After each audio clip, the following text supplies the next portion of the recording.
Guys, before we do jump into today's video, I wanted to let you know that we have a new collection, the Let's Ride collection, now available over on the merch store. You can head over to GuyBostonSports.com/store or FadeMe.store, both the same shop. Go and pick up some great merch at a great price. This is legitimate quality. This is the Let's Ride Premium Crew Neck.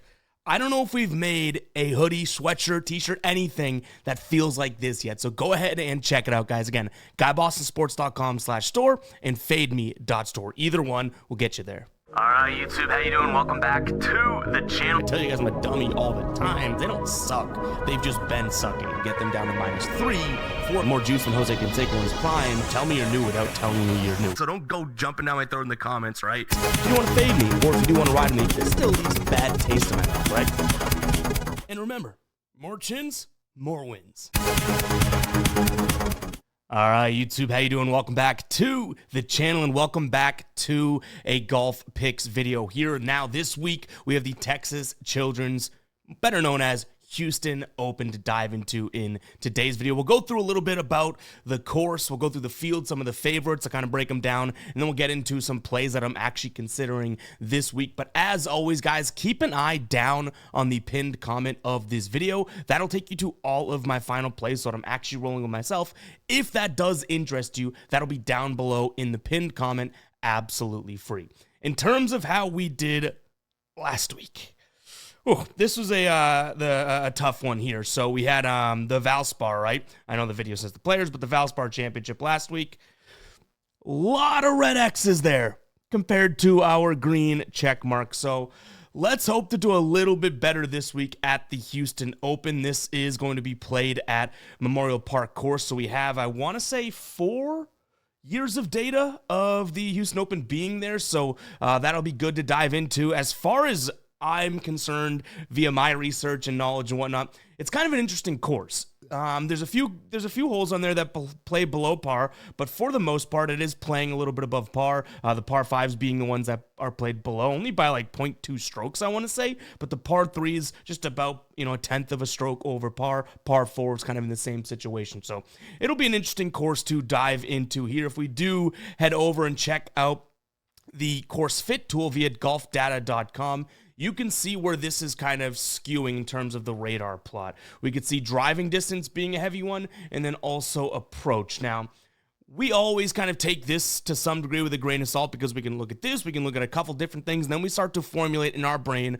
what truly is the fit of the course, right? This is numbers based. There are, to some degree, some other things involved. So I do think that I'm weighing this driving distance, as you should. It's being pulled out more, right? More of a radar plot here. But I'm weighing this a little bit more than I am the approach. The approach is still built into the model for this week, but driving distance, strokes gained off the tee, that is really what I'm focusing on. Now, when we want to look at this from a course table perspective, again, we have the 4 years, so 2024, 23, 22, and 21 all built out. You can see not much. Green would mean it's an easy spot. Red would mean it's a bad. It's been a few years since we've seen any red, but again, you do see a lot of, pluses in terms of strokes gained. So it's not like this is sitting here as an easy course. It's very easy to make bogey on this course. Not much trouble, I would say, in terms of like greenside bunkers and tucked away greens, but definitely some penalties that can come, by missing green. You're going to need to be able to scramble, which this is just below par in terms of scrambling. Greens and regulation also, when I say below par, I guess below tour average. Same thing with greens and regulation. Same thing with fairway and regulations. Now, I will say we scroll down a little bit here, and you can see guys that bomb it, right, 20 yards or longer than tour average, are gaining 1.7 strokes per round. So that's certainly something that I've built in. You can also see you hit it far enough, you kind of fall into this bucket and having those shorter approach shots in. So that's what we've weighed here. And we can even see over the last 3 years, this is everyone that has finished in the top 20, and we have it filtered by first. So you have first of the last 3 years, second, that type of thing, right? I want to say it's last 3 of the last 4 years. I don't think we have 2023 in here.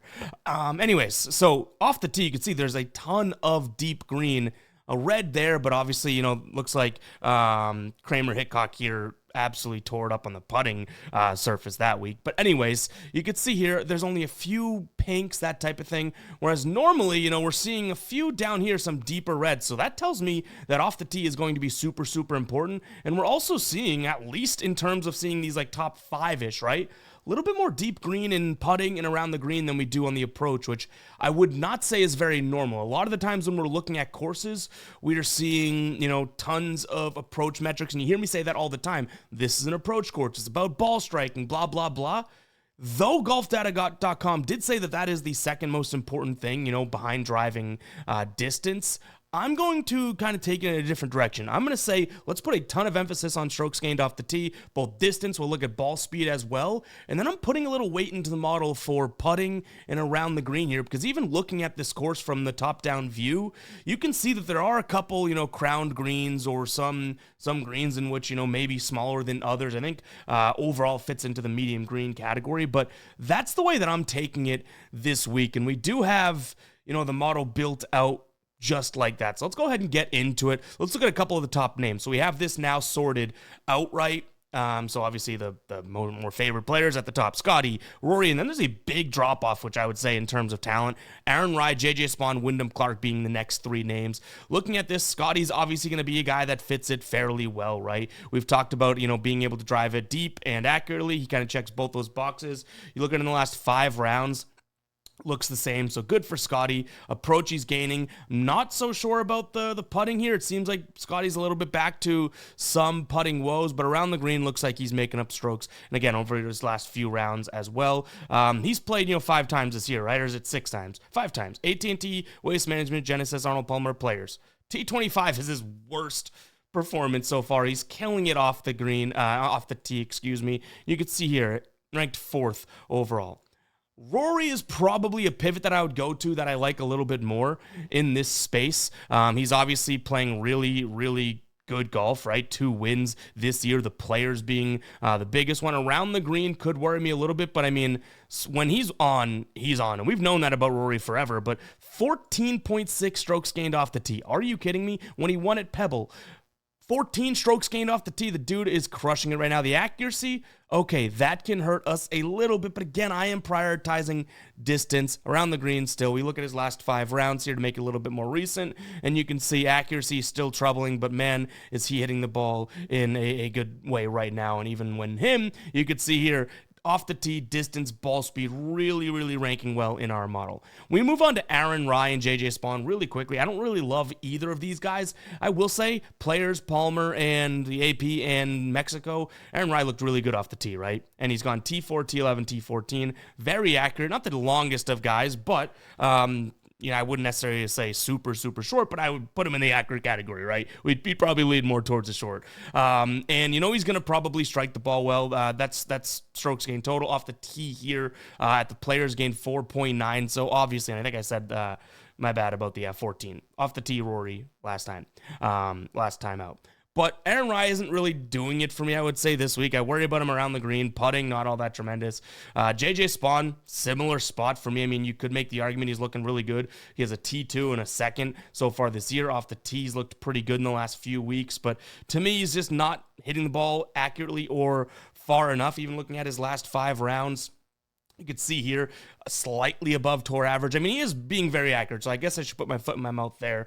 This may be a decent pivot, but what I would say is he's being priced out in a way that, yeah, he is, you know, a guy that, you know, top 20, you're probably only getting, like, even money on, right? Which, in a field like this, sure, it makes sense, but I don't know if I'm just fully on the JJ Spawn board. I'm not against it, though. I would say that.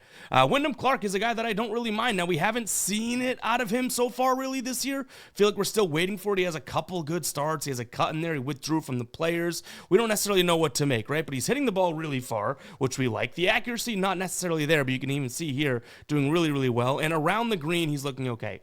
Putting is a whole nother concern of mine. So if we can get past the putting, which versus the field here in his last, I think we have this set to 12 rounds.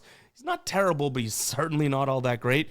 He's sort of the last one in this top 5. So Rory, you can see the ones I have stars next to. Rory and Wyndham are kind of the 2 in that top 5. And again, there's a big drop off between Scotty and Rory. But those two out of the top 5 are ones I'm considering. JJ Spawn, potentially, just not loving it right now. If he had some better off the tee numbers, maybe I'd like it. But really, driving distance, ball speed, and then even bogey avoidance. We talked about most of these holes playing over par. That's why Wyndham Clark gets kind of the nod there. If we look at some of the other guys that I'm liking, you could see here, Min-Woo Lee, definitely someone that I'm going to be considering this week and honestly probably partaking in. Coming into this with fairly decent form, right? Last 5 starts for him, T13, T6, 4. Okay, cut at the Players. Valspar tied 28th. So I don't mind him around the green looking good, putting's looking good, bogey avoidance looking good, but realistically, driving distance, ball speed, love to see that. Michael Kim, who's also having himself a good 2025, right? He doesn't really rank well in that category we talked about with the off the tee and whatnot, but kind of everything in there. Approach, we know, we've been talking about it for weeks. Around the green, which I do think that's going to be more important than people are giving it credit for. Number 1 in bogey avoidance, ranks 1 as well here in the model. So yeah, to me, this is a decent Michael Kim spot. Again, kind of like JJ Spawn, I worry about the price tag on him though. You know, like yes, it's there and it makes sense because of the field, but I just get a little hesitant. Steven Yeager, I mean, how can we knock this spot, right? I mean, the guy has done pretty well at this course. You can see here, finished first last year, 2 years before that, top 10, and, you know, didn't really do what we even needed or were thinking the players need to do. You could see, you know, kind of minus to net negative or net positive, just kind of net neutral, actually, and off the tee, but around the green and putting stepped up these last 2 years in which he finished top 10, so that tells us a little bit of something as well. His numbers check out and kind of make sense that they would, right? That's not shocking. Won it last year. Now we kind of get into a little bit different of a category, I would say. Alex Smalley, Taylor Moore, Jake Knapp, Lee Hodges, and Nicholas Norgard, who for the first time kind of bailed on us last week, right? We've been taking in plenty, but all these guys I like for similar reasons, and simply put, they are due, 1, for a bounce back, and 2, they had been playing decent golf leading up to this. I would say the majority of these guys. I don't want to put them all in the same bucket. Good golf leading up to this. Valspar, okay, they kind of have a tough go of it, but now they all fill out what I'm looking for this tournament fairly well. So yeah, those guys, I would say Smalley, Knapp, Norgard, I guess I could throw more in that category mostly as well. So yeah, that's what I'm looking for here. Again, big time bounce back spots for these guys.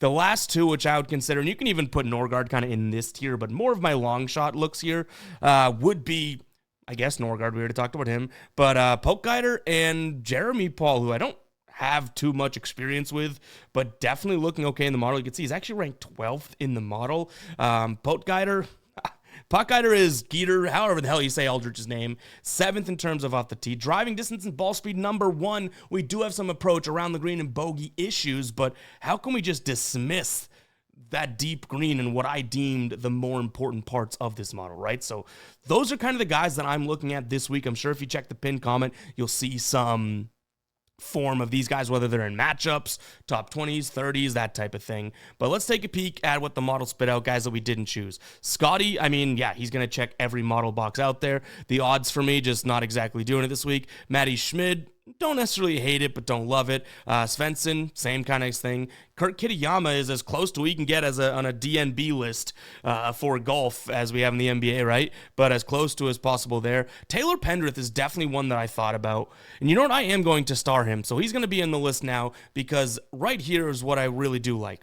The fact that he's gaining the most strokes off the tee, that is something I like to see. Toasty Alejandro, I'm worried about the putting. If we look at him, right, we can break him down. Look at his putting, and I think putting is going to be important this week. Absolutely stunk at it. Off the tee, not all that great either. So sure, he has the the ranking here in the model, but if we look at his recent starts, I feel like he's losing it a little bit. So yes, one of the longer guys in driving distance, not exactly someone that I am considering this weekend. Did we talk about? I think I skipped over when we went to our favorites. I don't believe I mentioned Lee Hodges' name. Lee Hodges, another guy that I do think has a decent opportunity this week. All right, where were we? We were looking at Toasty, right? Yeah, look at this. Guy's going to hit it a mile, but accurately, not really losing strokes in the approach. The putting around the green, a little okay, but again, nothing that is over the moon for me there.